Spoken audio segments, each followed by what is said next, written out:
नमस्कार। आइए सुनते हैं शरत चंद्र चट्टोपाध्याय के द्वारा लिखी हुई कहानी अनुराधा का तीसरा भाग। आगे बढ़ने के पहले जानते हैं पिछली भाग की कहानी। विजय गांव वाले मकान से अनुराधा को निकालने के लिए पूरे दल बल के साथ जाता है, पर अनुराधा के सौम्य व्यवहार और उसके खुद वहां से चले जाने की इच्छा को देखकर वह शर्मिंदा हो जाता है। अनुराधा कहती है कि उसे थोड़े समय वहां उस घर में और रहने दिया जाए, फिर वो अपना इंतजाम कहीं और कर लेगी। विजय मकान पर अधिकार कर लेता है, 2 कमरे अपने लिए और बाकी में कचहरी लगा देता है। अनुराधा को नीचे का एक कमरा रहने के लिए दे दिया जाता है। विजय एक विधुर है, वो अपने साथ अपने बेटे कुमार को भी गांव में लेकर आया है। अनुराधा के साथ उसका भांजा संतोष भी रहता है। संतोष और कुमार में 2-3 साल का ही अंतर है, दोनों में मित्रता हो जाती है। कुमार भी ज्यादातर अनुराधा के साथ ही रहना पसंद करता है। विजय को भी धीरे धीरे अनुराधा से सहानुभूति होने लगती है। इसी बीच एक दिन त्रिलोचन गंगोपाध्याय, जो कि एक अधेड़ उम्र का 5-6 लड़कों का बाप है और अनुराधा से विवाह करना चाहता है, वो आता है और विजय से कहता है कि वो अनुराधा को थोड़े दिन और इस मकान में रहने दे। उसके बाद वह अनुराधा से शादी करके उसे अपने घर ले जाएगा। विजय उसे देखकर आश्चर्यचकित हो जाता है। विजय के पूछने पर कि क्या अनुराधा भी इस रिश्ते के लिए तैयार है, वो कहता है कि हाँ, अनुराधा के पास और दूसरा चारा ही क्या है। विजय अनुराधा के पास जाकर उससे कहता है कि वो ठीक नहीं कर रही है, वो अपना प्रस्ताव वापस ले ले, पर अनुराधा नहीं मानती। विजय को इस बात का बहुत अफसोस होता है। इधर कुमार की तबीयत खराब होती है तो अनुराधा उसकी खूब सेवा करती है। विजय धीरे धीरे अनुराधा की ओर आकर्षित होता जाता है। अब सुनते हैं आगे की कहानी। कुमार की देह कुछ गर्म मालूम होती है। रसोई बनाने से वो खाने के लिए मचलेगा। उस छाक का जो कुछ बचा है उससे संतोष का काम चल जाएगा। देह गर्म हो रही है उसकी, कहाँ है वह?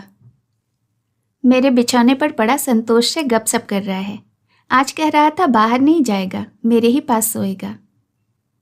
विजय ने कहा, सोया रहे, लेकिन ज्यादा लाड़ दुलार पाने से फिर वह मौसी का घर छोड़कर जाना नहीं चाहेगा, तब फिर एक नई परेशानी उठानी पड़ेगी।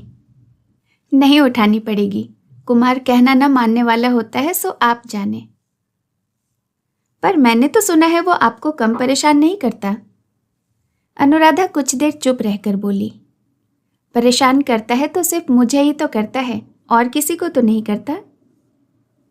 विजय ने कहा, सो तो मैं जानता हूं, लेकिन मौसी ने मान लो सह लिया, पर ताई जी उसकी सहने वाली नहीं, और अगर किसी दिन विमाता आ गई तब तो जरा भी बर्दाश्त नहीं करेगी।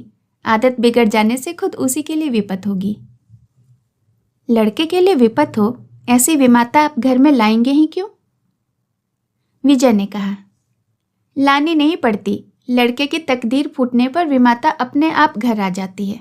तब उस खराबी को रोकने के लिए मौसी की शरण लेनी पड़ती है, पर हाँ, अगर वो राजी हो। अनुराधा ने कहा, जिसकी माँ नहीं है उसकी मौसी उसे छोड़ नहीं सकती। वो खुद चाहे कितने ही दुख में क्यों न हो, उसे पाल पोस कर बड़ा करती है। बात को सुने रखता हूं, कहकर विजय चला जा रहा था। फिर लौट कर बोला, अगर अविनय को माफ करें तो एक बात पूछूं? पूछिए। कुमार की चिंता पीछे की जाएगी, कारण उसका बाप जिंदा है और आप उसे जितना निष्ठुर समझती हैं वो उतना निष्ठुर नहीं है। पर संतोष, उसके माँ बाप तो जाते रहे हैं। नए मौसा त्रिलोचन के घर में अगर उसके लिए ठौर न हो तो क्या करेंगे? इस बात पर विचार किया है? अनुराधा ने कहा, मौसी के लिए स्थान होगा और भांजे के लिए नहीं होगा। होना तो चाहिए, लेकिन जितना मैं उन्हें देख सका हूं उससे तो ज्यादा भरोसा नहीं होता। इस बात का जवाब अनुराधा उसी वक्त न दे सकी। सोचने में जरा समय लगा, फिर शांत और दृढ़ स्वर से कहने लगी, तब पेड़ के नीचे दोनों के लिए स्थान होगा, उसे तो कोई नहीं रोक सकता। विजय ने कहा, बात तो मौसी के लायक है, इससे इनकार नहीं किया जा सकता, मगर यह संभव नहीं है। तब उसे आप मेरे पास भेज दीजिएगा। वह कुमार का साथी है। कुमार अगर आदमी बन सका तो वो भी कुछ न कुछ बन ही जाएगा। भीतर से फिर कोई जवाब नहीं आया। विजय कुछ देर प्रतीक्षा करने के बाद बाहर चला गया। 2-3 घंटे के बाद संतोष आकर दरवाजे के बाहर से बोला, मौसी जी आपको खाने के लिए बुला रही हैं। मुझे? विजय ने पूछा। हाँ, संतोष कहकर चला गया। अनुराधा की रसोई में आसन बिछा हुआ था। विजय आसन पर बैठकर बोला, रात आसानी से कट जाती, क्यों आपने इतनी तकलीफ उठाई? अनुराधा पास ही खड़ी थी, चुप रही। परोसी हुई चीजों में कोई अधिक नहीं थी, पर जतन से बनाए और परोसे जाने का परिचय हर चीज में झलक रहा था। कैसे सुंदर ढंग से चीजें सजी हुई थीं। खाते खाते विजय ने पूछा, कुमार ने क्या खाया? सागू पीकर सो गया है। लड़ा नहीं आज? अनुराधा हंस दी, बोली, मेरे पास सोएगा, इसलिए आज वो बिल्कुल शांत है, कतई नहीं लड़ा। विजय ने कहा, उसके कारण आपकी झंझटें बढ़ गई हैं, पर इसमें मेरा कोई दोष नहीं है। वो खुद कैसे आपकी गृहस्थी में आकर चुपचाप शामिल हो गया, मैं तो यही सोचता हूँ। मैं भी यही सोचती हूँ। मालूम होता है उसके चले जाने पर आपको कष्ट होगा। अनुराधा पहले तो चुप रही, फिर बोली, उसे घर ले जाने के पहले आपको एक वचन देकर जाना होगा। आपको इस बात की निगरानी रखनी होगी कि उसे किसी बात की तकलीफ न होने पाए। मगर मैं तो बाहर रहूंगा, कामकाज के झंझटों में फंसा रहूंगा। अपने वचन की रक्षा कर सकूंगा, इस बात का भरोसा नहीं होता। तो फिर उसे मेरे पास छोड़कर जाना होगा। आप गलती कर रही हैं, यह तो और भी असंभव है। इतना कहकर विजय हंसता हुआ खाने में लग गया। खाते खाते बीच में बोल उठा, भाभी वगैरह के आने की बात थी, शायद वे अब नहीं आएंगी। क्यों? जिस धुन में कहा था, शायद वो धुन जाती रही होगी। शहर के लोग जल्दी गांव की तरफ कदम नहीं बढ़ाना चाहते, और एक हिसाब से अच्छा ही हुआ। अकेला मैं ही आपको काफी असुविधा पहुंचा रहा हूं। उन लोगों के आने से तो और भी दिक्कत हो जाती। अनुराधा ने इस बात का प्रतिवाद करते हुए कहा, आपका यह कहना अन्याय है। घर मेरा नहीं, आपका है, फिर भी मैं ही सारी जगह घेरे बैठी हूं, और उनके आने पर मैं नाराज हूं, इससे ज्यादा अन्याय और कुछ हो ही नहीं सकता। मेरे बारे में ऐसी बातें सोचकर आप मेरे प्रति सचमुच ही अन्याय कर रहे हैं। जितनी दया आपने मुझ पर की है, मेरी तरफ से क्या उसका यही प्रतिदान है? इतनी बातें इस ढंग से उसने कभी नहीं कही। जवाब सुनकर विजय दंग रह गया। गांव की इस लड़की को उसने जितना अशिक्षित समझ रखा था, उतना वह नहीं है। थोड़ी देर स्थिर रहकर उसने अपना कसूर मंजूर करते हुए कहा, वास्तव में मेरा यह कहना उचित नहीं हुआ। जिनके विषय में यह बात ठीक हो सकती है, उनसे आप ज्यादा बड़ी हैं। 2-3 दिनों बाद मैं घर चला जाऊंगा। यहाँ आकर शुरू शुरू में मैंने आपके साथ बहुत बुरा सलूक किया है, लेकिन वह बिना जाने पहचाने हुआ। सचमुच संसार में ऐसा ही हुआ करता है, अक्सर यही होता है। फिर भी जाने के पहले मैं गहरी लज्जा के साथ क्षमा मांगता हूँ। अनुराधा ने मृदु कंठ से कहा, क्षमा आपको नहीं मिल सकती। नहीं मिल सकती? सो क्यों? अब तक आपने जितने अत्याचार किए हैं, उसकी क्षमा नहीं मिल सकती। कहकर वह हंस दी। प्रदीप के अल्प प्रकाश में उसके हंसी भरे चेहरे पर विजय की नजर पड़ गई, और क्षण भर के एक अज्ञात विस्मय से उसका सारा हृदय हिलकर तुरंत स्थिर हो गया। क्षण भर चुप रहकर वह बोला, यही अच्छा है, मुझे क्षमा करने की जरूरत नहीं है। अपराधी के रूप में मैं हमेशा ही याद आता रहूंगा। दोनों चुप रहे। 2-3 मिनट तक कमरे में बिल्कुल सन्नाटा रहा। निस्तब्धता भंग की अनुराधा ने। उसने पूछा, आप फिर कब तक आएंगे? बीच बीच में तो आना ही होगा, ताकि आपसे भेंट भी हो सके। दूसरे पक्ष ने प्रतिवाद नहीं किया। समझ में आ गया कि बात सच है। खा चुकने के बाद विजय के बाहर जाते समय अनुराधा ने कहा, टोकरी में बहुत तरह की तरकारियां हैं, पर अब बाहर न भेजूंगी। कल सवेरे भी आप यहीं भोजन कर लीजिएगा। तथास्तु। मगर समझ तो गई होगी शायद कि औरों की अपेक्षा मेरी भूख ज्यादा नहीं है, नहीं तो प्रस्ताव पेश करता कि सिर्फ सवेरे ही नहीं, निमंत्रण की मियाद और भी बढ़ा दी जाए, ताकि जितने दिन यहाँ रहूं आपके ही हाथ का खाकर घर जा सकूं। उत्तर मिला, यह तो मेरा सौभाग्य है। दूसरे दिन सवेरे ही अनेक प्रकार के खाद्य पदार्थ अनुराधा के रसोई घर के बरामदे में आ पहुंचे। उसने कोई आपत्ति नहीं की, उठाकर रख दिए। इसके बाद 3 दिन के बदले 5 दिन बीत गए। कुमार बिल्कुल स्वस्थ हो गया।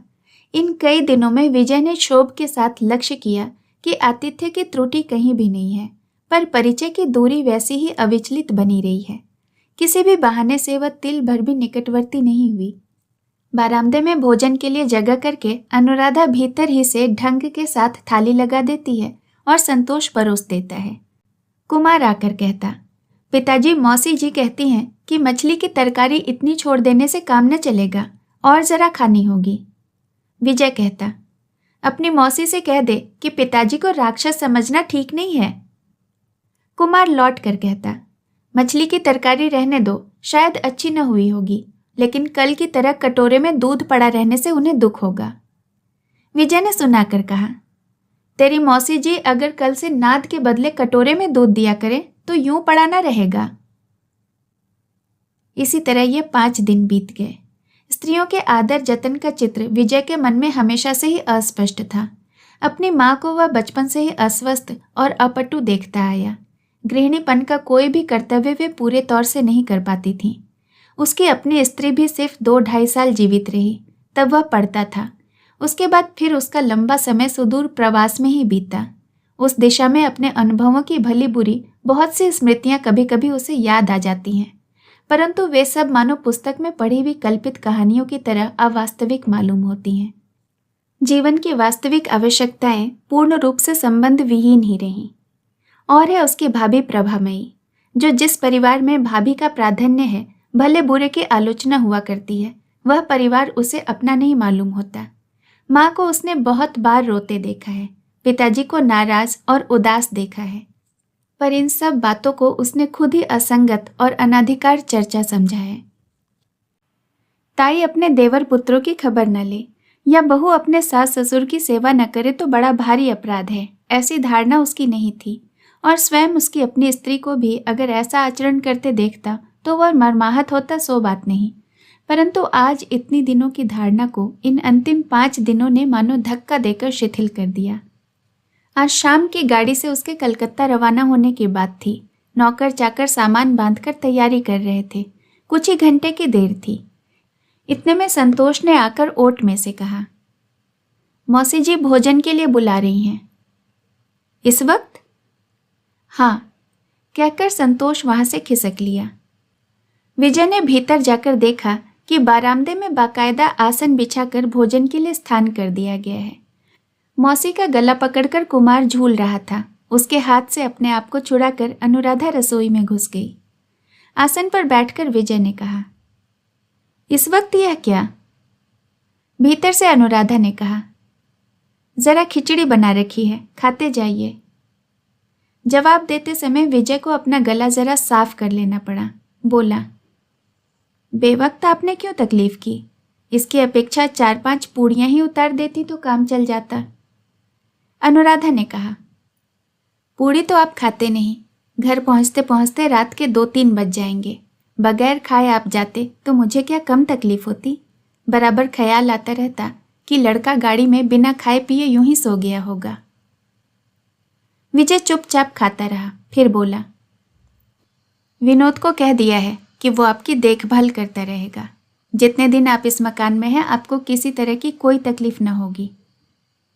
फिर वह कुछ देर चुप रहकर कहने लगा, और एक बात आपसे कहे जाता हूँ, अगर कभी भेंट हो तो गगन से कह दीजिएगा कि मैंने उसे माफ़ कर दिया है, पर इस गांव में वह दोबारा न आए, आने से माफ़ न करूँगा। कभी भेंट हुई तो उनसे कह दूंगी। इतना कहकर अनुराधा चुप हो गई। फिर क्षण भर बाद बोली, मुश्किल है कुमार को लेकर। आज वह किसी तरह जाने को राजी नहीं होता था, और जाना क्यों नहीं चाहता सो भी नहीं बताता। विजय ने कहा, इसलिए नहीं बताता कि वो खुद नहीं जानता और मन ही मन यह भी समझता है कि वहां जाने से उसे तकलीफ भी होगी।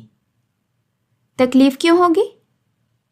उस घर का वही नियम है, पर हो तकलीफ, आखिर इतना बड़ा हुआ तो वही है। तो फिर उसे ले जाने की कोई ज़रूरत नहीं, यहीं रहने दीजिए मेरे पास। विजय ने हंसते हुए कहा, मुझे तो कोई आपत्ति नहीं, मगर ज़्यादा से ज़्यादा 1 महीने रह सकता है, उससे ज़्यादा तो नहीं रह सकता। फिर इससे क्या लाभ? दोनों ही मौन रहे।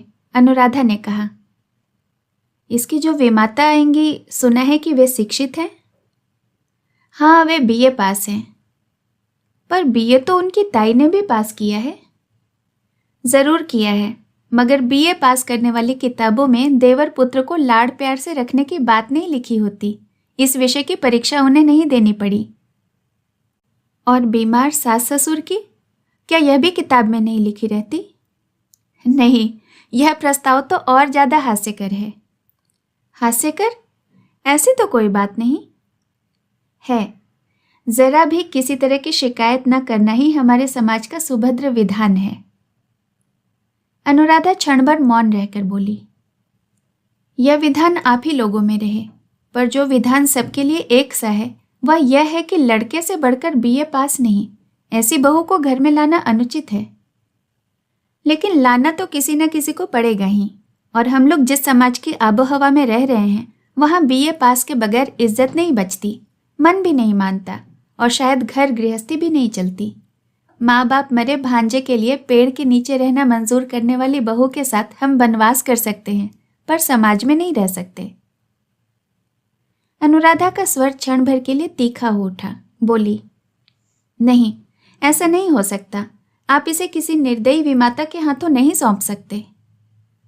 विजय ने कहा, सो कोई डर नहीं, कारण सौंप देने के बाद भी कुमार हाथ से फिसलकर नीचे आ गिरेगा, पर इसके माने यह नहीं है कि वे निर्दयी ही हैं। अपनी भावी पत्नी की तरफ से मैं आपकी बात का तीव्र प्रतिवाद करता हूँ। आपकी इस अवहेलना से उनमें मुरझाई हुई आत्मीयता की बर्बरता नाम मात्र को भी नहीं है। यह दोष आप उन्हें न दीजिए। अनुराधा हंसकर बोली, प्रतिवाद आप चाहे जितना करें, पर मुझे मुरझाई हुई आत्मीयता के माने तो जरा समझा दीजिए। विजय ने कहा, यह हम लोगों के बड़े सर्कल का पारिवारिक बंधन है। उसका कोड ही अलग है और चेहरा भी स्वतंत्र है। उसकी जड़ें रस नहीं खींचती, पत्तों का रंग हरा भी नहीं होने पाता कि पीला होने लगता है। आप गांव के गृहस्थ घर की लड़की हैं, स्कूल कॉलेज में पढ़कर पास नहीं हुई। सिर्फ इतना आभास दे सकता हूँ कि कुमार की विमाता आकर उसे जहर पिलाने की तैयारी न करेगी और न ही हाथ में चाबुक लेकर उसके पीछे ही पड़ जाएगी, क्योंकि वह मार्जित रुचि विरुद्ध आचरण है। इसलिए इसके बारे में आप निश्चिंत हो सकती हैं। अनुराधा ने कहा, मैं उनकी बात छोड़े देती हूँ, पर आप वचन दीजिए कि खुद की देखभाल करेंगे। मेरी सिर्फ इतनी ही विनती है। विजय ने कहा, वचन देने को तो जी चाहता है, पर मेरा स्वभाव और तरह का है, आदत भी दुनिया से अलग है। आपके आग्रह की याद करके बीच बीच में देखने भालने की कोशिश करता रहूँगा, मगर जितना आप चाहती हैं उतना हो सकेगा ऐसा तो नहीं मालूम होता। अच्छा, अब मैं भोजन कर चुका, जाता हूँ, चलने की तैयारी करनी होगी। इतना कहकर वह उठ बैठा। बोला, कुमार आप ही के पास रहेगा।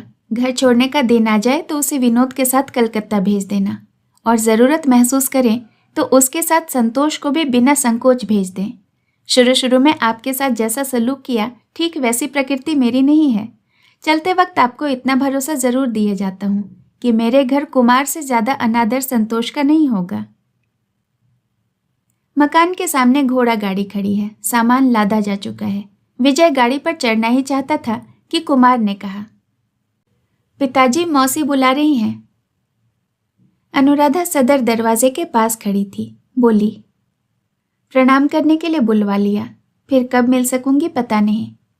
कहकर उसने गले में आंचल डालकर दूर से ही प्रणाम किया, फिर उठकर खड़ी हो गई और कुमार को अपनी गोद के पास खींचकर बोली, दादी जी से कह दीजिएगा कि सोच फिकर न करें, जितने दिन मेरे पास रहेगा किसी तरह का अनादर न होगा।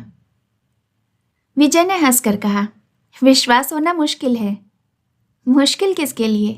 क्या आपके लिए भी? कहकर वह हंस पड़ी और दोनों की आंखें चार हो गईं। विजय ने स्पष्ट देख लिया कि उसकी पलकें भीगी हुई है।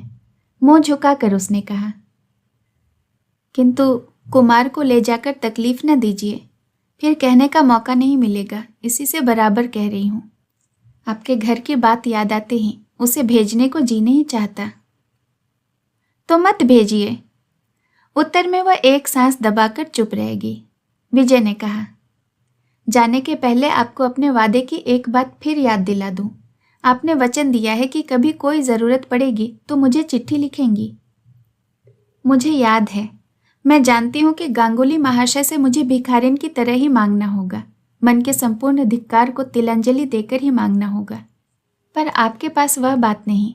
जो चाहूंगी बिना किसी संकोच के आसानी से मांग लूंगी।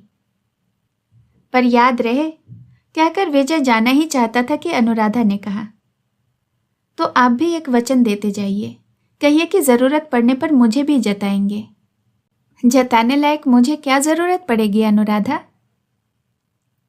सो कैसे बताऊं? मेरे पास और कुछ नहीं है, पर जरूरत आ पड़ने पर हृदय से सेवा तो कर सकती हूं। आपको वे करने देंगे? मुझे कोई भी नहीं रोक सकता। कुमार नहीं आया सुनकर विजय की मां मारे आतंक के सिहर उठी। यह कैसी बात रे? जिसके साथ लड़ाई है उसी के पास लड़के को छोड़ आया? विजय ने कहा, जिसके साथ लड़ाई थी वो तब पाताल में जाकर छुप गया मां। किसकी मजाल की उसे ढूंढ निकाले। तुम्हारा पोता अपनी मौसी के पास है, कुछ दिनों बाद आ जाएगा। अचानक उसकी मौसी कहाँ से आ गई? विजय ने कहा, भगवान के बनाए हुए संसार में अचानक कौन कहाँ से आ पहुंचता है माँ, कोई बता सकता है? जो तुम्हारे रुपए पैसे लेकर डुबकी लगा गया है, यह उसी गगन चैटर्जी की छोटी बहन है। पर तुम्हारे पोते ने सब गड़बड़ कर दिया। उसने ऐसा उसका दामन पकड़ा कि दोनों को एक साथ बगैर निकाले उसे निकाला ही नहीं जा सकता था। माँ ने अंदाज से बात को समझकर पूछा, कुमार मालूम होता है उसके बस में हो गया है।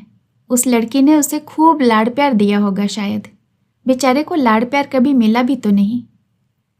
कहकर उन्होंने अपनी अस्वस्थता की याद करके एक गहरी सांस ली। विजय ने कहा, मैं तो बाहर रहता था, घर के भीतर कौन किसे लाड़ प्यार कर रहा है मैंने आंखों से देखा ही नहीं। पर जब चलने लगा तो देखा कि कुमार अपनी मौसी को छोड़कर किसी तरह नहीं आना चाहता। माँ का संदेह इतने पर भी नहीं मिटा। कहने लगी, गांव की लड़कियां बहुत तरह की बातें जानती हैं, साथ न लाकर तूने अच्छा न किया। विजय ने कहा, तुम खुद गांव की लड़की होकर गांव की लड़कियों के विरुद्ध शिकायत कर रही हो माँ। अंत में तुम्हारा विश्वास शहर की लड़कियों पर हो ही गया क्या? शहर की लड़कियां, उनके चरणों में लाखों प्रणाम। यह कहकर माँ ने दोनों हाथ जोड़कर माथे से लगा लिए। विजय हंस दिया। माँ ने कहा, हंसता क्या है रे? मेरा दुख सिर्फ मैं ही जानती हूँ और जानते हैं वे।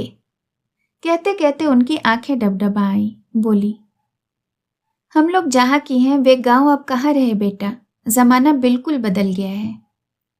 विजय ने कहा, बहुत बदल गया है, पर जब तक तुम लोग जीती हो तब तक शायद तुम्ही लोगों के पुण्य से वे लोग बने रहेंगे। माँ बिल्कुल लोप नहीं हो गया है उनका। उसकी थोड़ी सी झांकी अब की बार देख कर आया हूँ, पर तुम्हें तो वो चीज दिखाना मुश्किल है, यही दुख रह गया मन में। इतना कहकर वो ऑफिस के काम के तकाजे से घर से निकल गया। शाम को ऑफिस से लौटकर विजय भैया भाभी से भेंट करने गया। जाकर देखा कि कुरुक्षेत्र का युद्ध कांड चल रहा है। श्रृंगार की चीज वस्तु इधर उधर बिखरी पड़ी है। भैया आराम कुर्सी के हत्थे पर बैठे जोर जोर से कह रहे हैं, हरगिज नहीं, जाना हो तो अकेली चली जाओ, ऐसी रिश्तेदारी पर तो मैं, इत्यादि इत्यादि।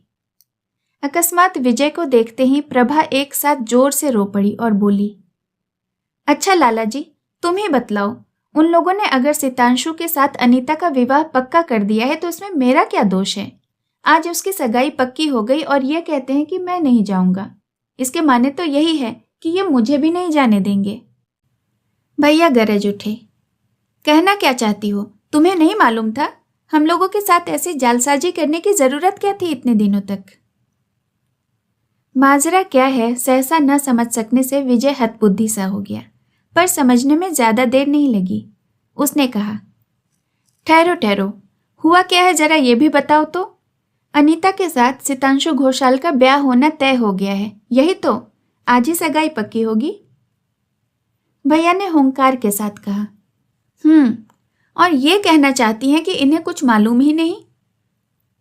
प्रभा रोती हुई बोली, भला मैं क्या कर सकती हूँ लाला जी? भैया मौजूद हैं, माँ है, लड़की खुद सयानी हो चुकी है। अगर वे अपना वचन भंग कर रहे हैं तो इसमें मेरा क्या दोष है? भैया ने कहा। दोष यही है कि वे लोग धोखेबाज हैं, पाखंडी हैं और झूठे हैं। एक तरफ से जबान देकर दूसरी तरफ से छिपे छिपे जाल फैलाए हुए बैठे हैं। अब लोग हंसेंगे, कानाफूसी करेंगे। मैं क्लब में मारे शर्म के मुंह नहीं दिखा सकूंगा। प्रभा उसी तरह रुआंसे स्वर से कहने लगी। ऐसा क्या कहीं नहीं होता है? इसमें तुम्हारे शर्माने की कौन सी बात है? मेरे शर्माने की वजह है तुम्हारी बहन। दूसरे मेरे ससुराल के सब धोखेबाज हैं, इसीलिए। और उसमें तुम्हारा भी एक बड़ा हिस्सा है, इसीलिए। अब तो भैया के चेहरे की तरफ देखकर विजय हंस पड़ा। उसी वक्त उसने झुककर प्रभा के पैरों की धूल माथे से लगाकर प्रसन्न मुख से कहा, भाभी, भैया चाहे जितना भी क्यों न गरजें, मैं गुस्सा या अफसोस तो करूंगा ही नहीं, बल्कि सचमुच ही अगर इसमें तुम्हारा बड़ा हिस्सा है तो मैं तुम्हारा चिर कृतज्ञ रहूंगा। फिर भैया की तरफ मुड़कर कहा, भैया, तुम्हारा गुस्सा होना सचमुच बड़ा अन्याय है। इस मामले में जबान देना कोई अर्थ नहीं रखता अगर उसे बदलने का मौका मिले। ब्याह कोई बच्चों का खेल नहीं। सितांशु विलायत से ICS होकर लौटा है और उच्च श्रेणी का आदमी ठहरा। अनीता देखने में सुंदर है, BA पास है, और मैं तो यहाँ भी पास नहीं कर सका। विलायत में भी 7-8 साल बिताकर एक डिग्री हासिल नहीं कर सका और अब लकड़ी की दुकान पर लकड़ी बेचकर गुजारा करता हूँ। न तो पद है, न गौरव है, न ही कोई खिताब। इसमें अनीता ने कोई अन्याय नहीं किया भैया। भैया ने गुस्से के साथ कहा, 1000 बार अन्याय किया है। तू कहना क्या चाहता है? तुझे जरा भी दुख नहीं हुआ? विजय ने कहा, भैया तुम बड़े हो, पूज्य हो, तुमसे झूठ नहीं बोलूंगा। तुम्हारे पैर छूकर कहता हूँ, मुझे जरा भी दुख नहीं। अपने पुण्य से नहीं तो किसके पुण्य से बचा सो भी नहीं मालूम, पर जान पड़ता है कि मैं बच गया। भाभी, चलो मैं ले चलता हूँ तुम्हें। भैया चाहे तो नाराज होकर घर में बैठे रहें, मगर हम तुम चलो चलें। तुम्हारी बहन की सगाई में भर पेट भोजन करके आएंगे। प्रभा ने उसके चेहरे की ओर देखकर कहा, तुम मेरा मजाक उड़ा रहे हो ना लाला जी? नहीं भाभी, मजाक नहीं उड़ाता। आज मैं अंतःकरण से तुम्हारा आशीर्वाद चाहता हूँ। तुम्हारे वरदान से भाग्य ने एक बार फिर मेरी ओर मुंह उठाकर देखा है। पर अब देर न करो, तुम कपड़े पहन लो, मैं भी ऑफिस के कपड़े बदल कर आता हूँ। कहकर वह जल्दी से जाना चाहता था कि भैया कह उठे, तेरे लिए निमंत्रण नहीं है, तू वहां जाएगा कैसे? विजय ठिठक कर खड़ा हो गया और बोला, सो तो ठीक है, शायद वे शर्मिंदा होंगे, पर बिना बुलाए कहीं भी जाने में आज मुझे कोई संकोच नहीं। इच्छा हो रही है कि दौड़ा जाऊं और कह आऊं कि अनीता, तुमने मुझे धोखा नहीं दिया। तुम पर न मुझे गुस्सा है और न ही कोई जलन। मेरी प्रार्थना है कि तुम सुखी हो। भैया, मेरी प्रार्थना मानो, नाराजगी न रखो। भाभी को ले जाओ, कम से कम मेरी ही तरफ से सही। अनीता को आशीर्वाद दे आओ तुम दोनों। भैया और भाभी दोनों ही हतबुद्धि से होकर उसकी तरफ देखने लगे। सहसा दोनों की निगाहें विजय के चेहरे पर पड़ी। उसके चेहरे पर व्यंग का सचमुच ही कोई चिन्ह नहीं था। क्रोध या अभिमान का लेश मात्र छाया उसके कंठ स्वर में भी नहीं थी। सचमुच ही मानो किसी सुनिश्चित विपत्ति के फंदे से बच जाने से उसका मन अकृत्रिम पुलक से भर गया था। आखिर प्रभा अनीता की बहन ठहरी। बहन के लिए यह इंगित उपादेय नहीं हो सकता। अपमान के धक्के से प्रभा का हृदय सहसा जल उठा। उसने मानो कुछ कहना भी चाहा, पर गला रुंध गया। विजय ने कहा, भाभी, अपनी सब बातें कहने का अभी समय नहीं आया है। कभी आएगा या नहीं सो नहीं मालूम, लेकिन अगर आया किसी दिन तो उस दिन तुम भी कहोगी कि लाला जी तुम भाग्यवान हो, मैं तुम्हें आशीर्वाद देती हूँ। इस कहानी को सुनने के लिए आपका बहुत बहुत धन्यवाद। ऐसी और भी कहानियाँ सुनने के लिए आप मेरे चैनल को ज़रूर सब्सक्राइब करें और इसके साथ लगे बेल आइकन को भी प्रेस करें ताकि मेरे द्वारा अपलोड की गई कहानियों का नोटिफिकेशन आपको मिलता रहे। जल्द मिलूंगी नई कहानी के साथ। नमस्कार।